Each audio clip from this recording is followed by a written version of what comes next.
specific meaning, it is the credit or it is the expense allowed by the government every year to you in lieu of the original investment. And typically it's 10% of FCI. Now, of course, if it's 10% of FCI, what do you think will happen after 10 years?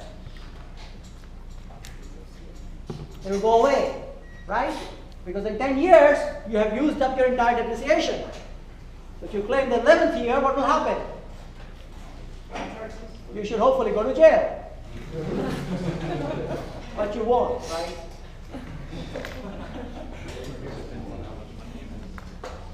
Yeah, we can have a long discussion about that. Okay. In fact, there have been situations where companies have tried to claim depreciation on things that cannot be depreciated. Like I think office furniture, I think cannot be depreciated. That's my understanding. I'm not a tax. But anyway, forget about exactly what it was. But there were some major companies that eventually went bankrupt. They don't even exist anymore. They actually had a big, I think you guys were too young to remember this. It happened like 10 to 15 years back. Where some companies, there was a major issues because in their accounts they had claimed items to be depreciated, which they didn't, just to save taxes. They can actually save a lot of money from depreciation. All right, so the thing to remember then is that this cost of manufacturing can be estimated, but you need to know 5 things for that. You need to know FCI, which I hope you all can figure out how to get, right? What is FCI? Fixed capital investment. How do you get it? You get it as a total module cost. We just talked about that, right? You have the total module cost or grassroots cost, depending upon where you are starting your plant. So you know how to get it based on the previous class. COL, of course, is cost of operating labor. We'll talk about how to get it. Utilities, we already talked about it briefly, but we will see it again in the next slide. Waste treatment, we're going to assume it to be 0 for this course. And of course, RM is raw material. Yeah? If you calculate it multiple years, you don't increase FCI by the year, right? No, because FCI is only the investment in the beginning. All other expenses year to year are a part of cost of manufacturing, right? However, sometimes, of course, this is a very simplified scenario, right? But in reality, what will happen is you will have FCIs from year to year as well. Like let's say, if you build something new, right? So that, if you're looking at but we are looking, think about what our purpose right now is to look at the beginning, whether we're going to build a plant or not. From that perspective, FCI is just FCI. But in real life, there frequently be investment. So the difference between FCI versus maintenance. What is the basic difference between FCI and maintenance? Because you could say, well, why is maintenance not FCI? Depreciation, right?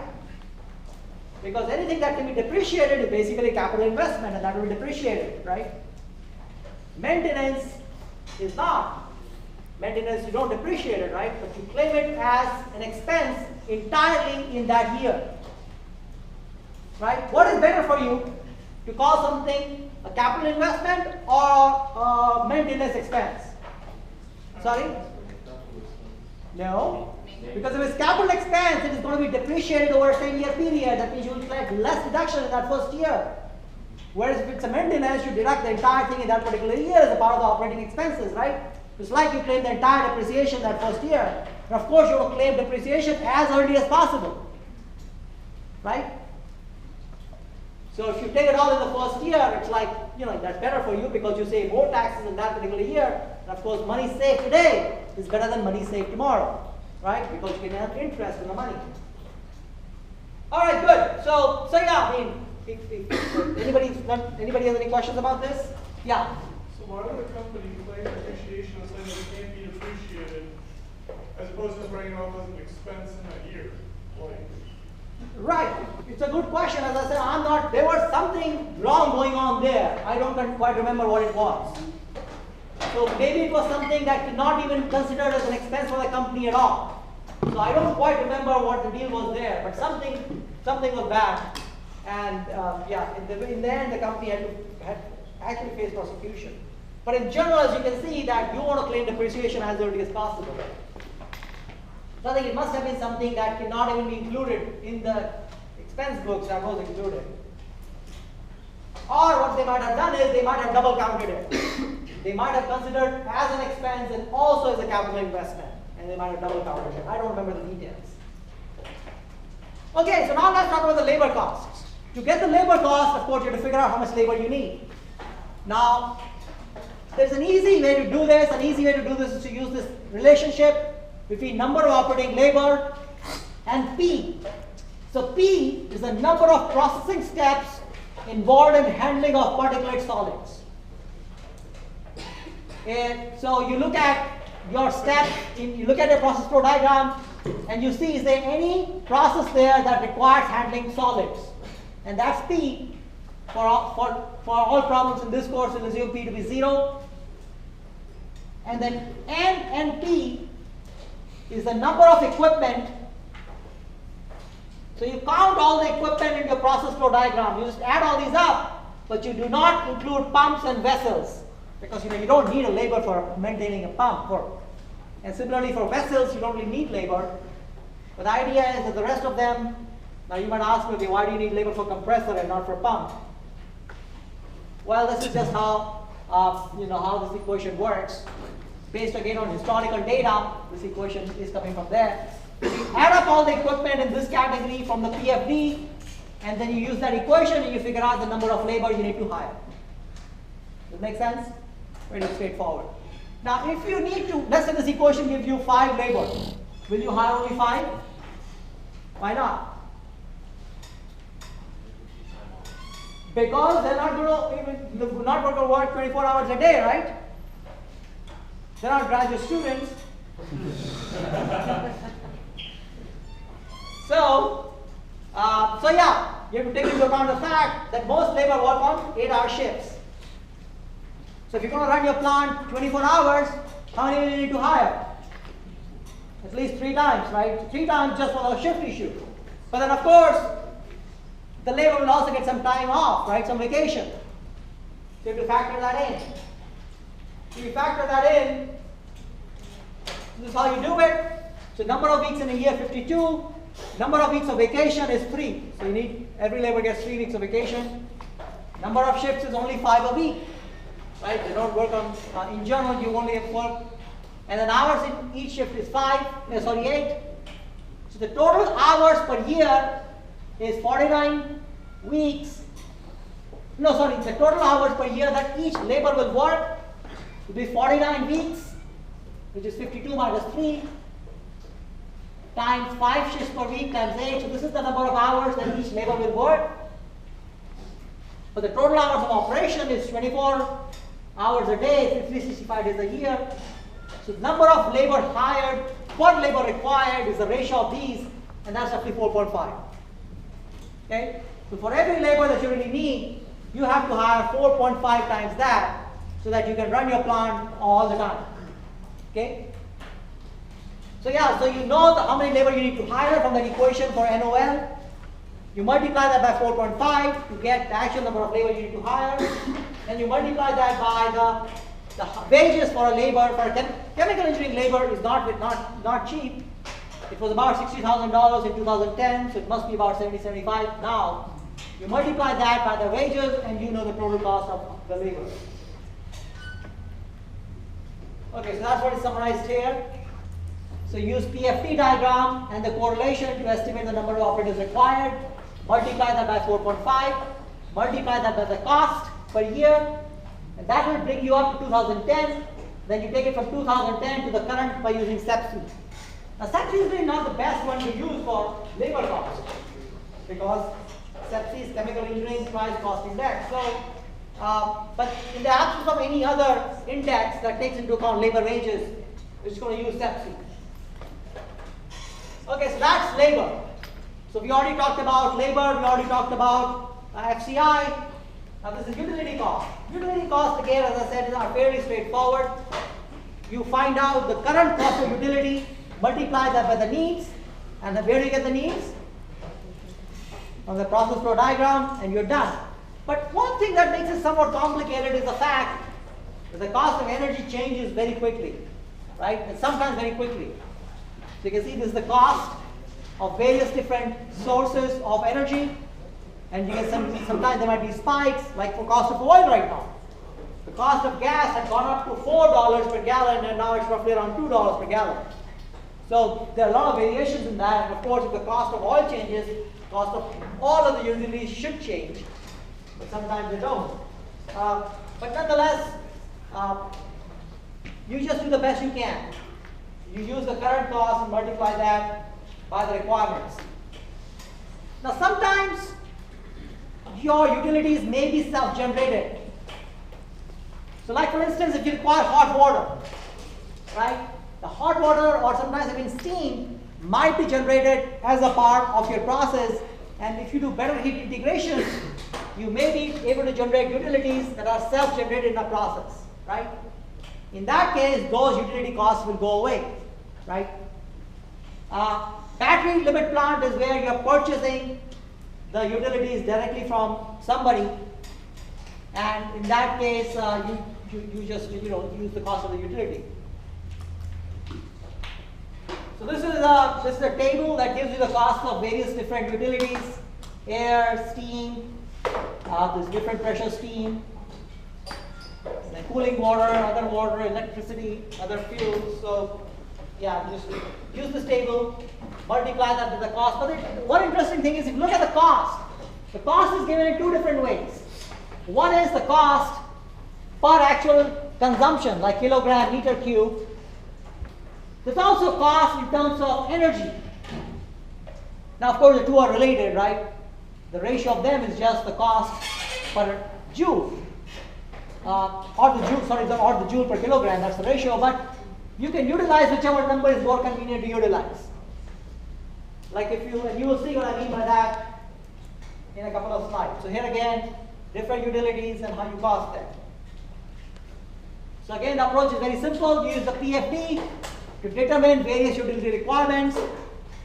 You multiply that by the cost, and you add that all up, and you get the cost of the utility.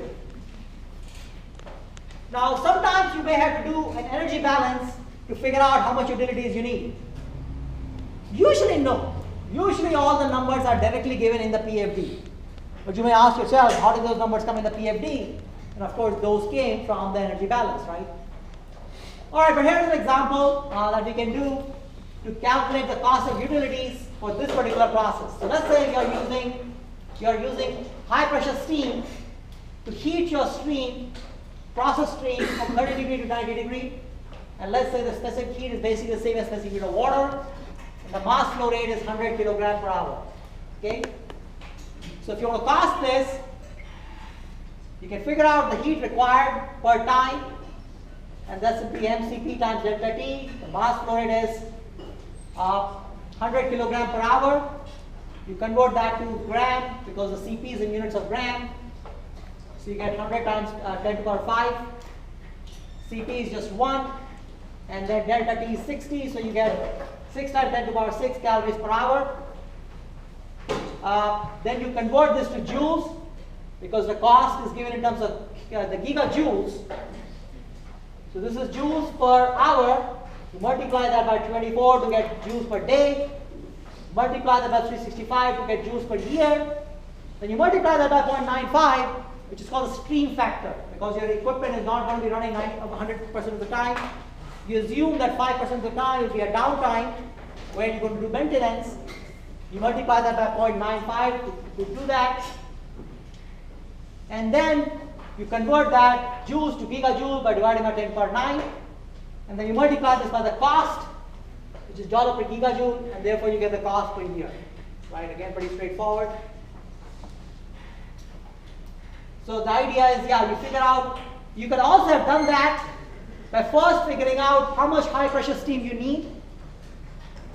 But to do that, of course, you'll have to figure out what is the outlet temperature, how much heat is being supplied by the high pressure steam. From there, figure out the mass flow rate. It's a little bit complicated. This is easier if you just figure out the cost in terms of gigajoule, because then you don't need to do that. All right, so again, if you guys are a little bit gone to sleep, I'm going to talk about something interesting, so wake up. So let's say that your boss, actually I saw some heads popping up. So let's say that your boss is asking you to design a heat exchanger, okay? Shh. So if you design a heat exchanger, certain things are obviously going to be known. You will know the flow rate of your stream that needs to be heated or cooled, right? So your process streams are obviously completely known. So you know the flow rate of your process stream, you know the inlet temperature of the process stream, and you of course also know the outlet temperature of the process stream, right? Those are all obvious. Now usually that's all you will know. Everything else you have to figure out. So can you tell me, now I think you all have taken a course in heat transfer, right? So how would you go about designing a heat exchanger for this process? Sorry? Effectiveness of T. Or you are kind of jumping a bunch of steps. Okay, the first thing you have to figure out is what kind of heat exchanger you want to use, right? Okay, let's say you say that, fine, floating air heat exchanger. Okay, now what next? How will you calculate surface area? Determine how much heat you want to do. Okay, so you can calculate how much heat you want to lose because you know the mass flow rate of your process stream, you know the specific heat, you know the temperature drop. So you know how much heat you want to lose. Is that enough to design the heat exchanger? How do you design a heat exchanger? Let's say Shannon tube, yeah. Use log mean temperature difference. Okay, so to get log mean temperature difference, it's not enough to just know the inlet and outlet of your process stream. What else do you need to know? Sorry? Huh? Pressure drop? No, you don't need pressure drop because pressure drop is needed for the pump calculations, yeah? What you need is the temperature of your inlet and outlet, temperature of your cooling, and then the amount of heat you want to remove. You can log mean temperature difference. Well, not really. You need 4 equations. Well, the size you want to, you get size by figuring out, right? Yeah?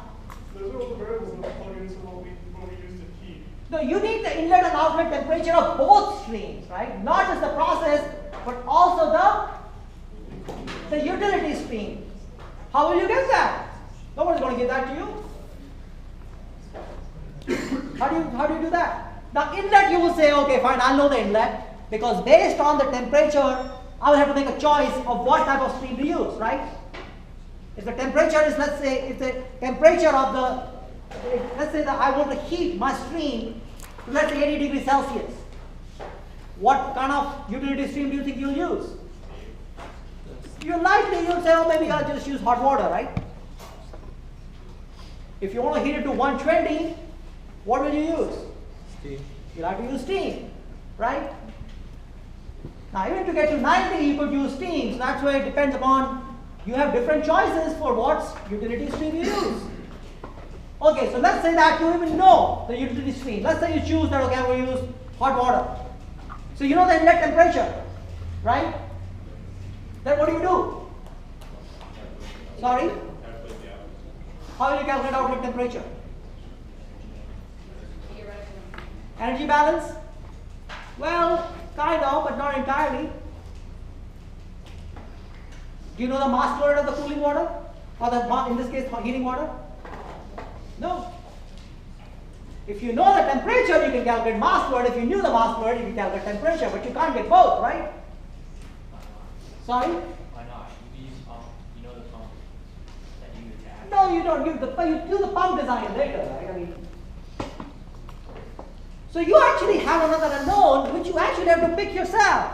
That's where designers make their money, right? Everybody can plug everything into equations. But there are some things which equations will never tell you. Like the problem is, as such, this problem is not solvable. You have to pick the outlet temperature. Once you pick the outlet temperature, then of course you can use the energy balance to figure out the mass flow rate of the hot water, right? And then of course you can figure out the downbeat temperature difference and you can calculate the surface area of the heat exchanger. So it all boils down to a couple of, you have to make a couple of critical decisions in heat exchanger design. The first critical decision is what type of heat exchanger, right? The second critical decision is what is going to be my utility stream. And the third critical decision is what is the outlet temperature, right? And that's where you have to think a little bit. So